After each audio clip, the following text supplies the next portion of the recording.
আলহামদুলিল্লাহ, আলহামদুলিল্লাহ, মাশাআল্লাহ। আমাদের টিম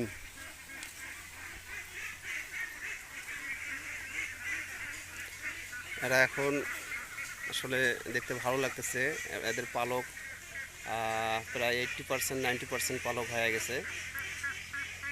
আরও পুরোপুরি যখন পালকটা হয়ে যাবে এবং আরেকটু যখন বড় হবে, তো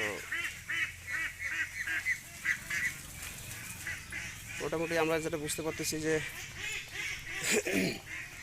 আমরা যখন ডিম ফুটাবো, আমরা যখন নিজস্ব ডিম ফুটাবো, তো আমাদের এখানে একটা অভিজ্ঞতা হলো যে আমরা ডিম ফুটায় আমরা মন চাইলে আমাদের যদি ক্যাপাসিটি থাকে তাহলে আমরা 2 মাস লালন পালন করে হাঁসটাকে আমরা মনে করি বিক্রি করতে পারবো। আমি আশা করতেছি যে এই হাঁসটা আর হয়তোবা 15 থেকে 20 দিন লালন পালন করলে এই হাঁসের মূল্য 250 থেকে 300 টাকা দাম আছে। বাজার যতই কম্পিটিশন থাক না কেন, আমরা 250 থেকে 300 টাকা আমরা মনে করেন যে এটা বিক্রি করতে পারবো। চিপার মধ্যে আটকে গেছে, ঠিক আছে।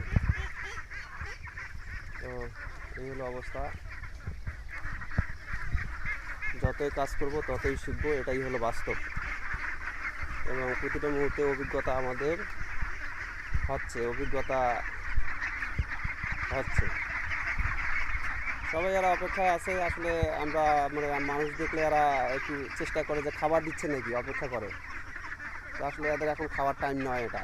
এখন তাদেরকে বাইরে ছাড়ে দেওয়া হয়েছে যে তারা খাদ্য সংগ্রহ করে খাবে। তো যাক, মাশাআল্লাহ, আমি এদের দেখতেছি, যেটা টোনা দেখতেছি, অনেকে টোনা বেশ মানে গলাটা বেশ বেশ মানে তারা খাইছে, সংগ্রহ করছে, কিছু খাইছে। হ্যাঁ,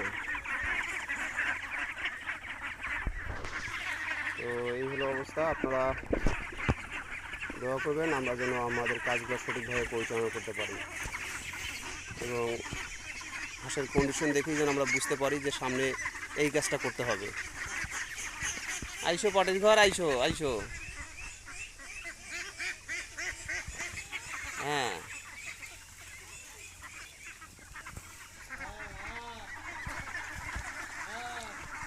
এই কন্ডিশন আমরা অলরেডি আমাদের চতুর্পাশে মোটামুটি আমরা নেট দিয়ে ঘিরে রাখছি। এই দিক দিয়ে আমাদের নেট দিয়ে ঘেরা হয়েছে। এখনও আমাদের অনেক কাজ বাকি আছে। এই যে এদিকে নেট এখনও আমরা ক্লিয়ার করতে পারি নাই। আমরা প্রতিটা মুহূর্তে আমাদের কাজ চলতেছে। আমরা যে বসে আছি সেটা না, আমাদের প্রতিটা মুহূর্তে কাজ চলতেছে। আমরা একটু একটু করে আমাদের কাজ